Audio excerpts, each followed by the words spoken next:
লাইলাতুল বরাতের নামাজ সর্বনিম্ন 12 রাকাত। কত রাকাত? 12 রাকাত। 12 রাকাত নামাজগুলো কিভাবে পড়বেন?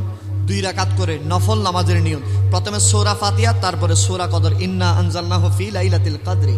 এই সূরা কদর এবং দ্বিতীয় রাকাতে সূরা ফাতিহার পরে যেটা জমহুর মত, সেটা হচ্ছে 3 বার সূরা ইখলাস। কতবার?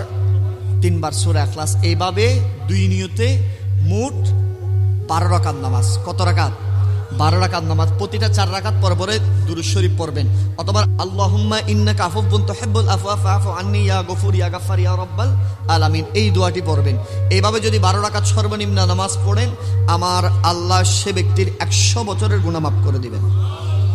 আমার আল্লাহ সে ব্যক্তির রিজিককে বৃদ্ধি করে দিবেন, অন্তরের ভিতরে হিদায়াতের নূর প্রজ্বলিত করে দিবেন, এবং আল্লাহ সেই ব্যক্তির যা কিছু চাই নেক দোয়াগুলো আল্লাহ কবুল করে নেবেন।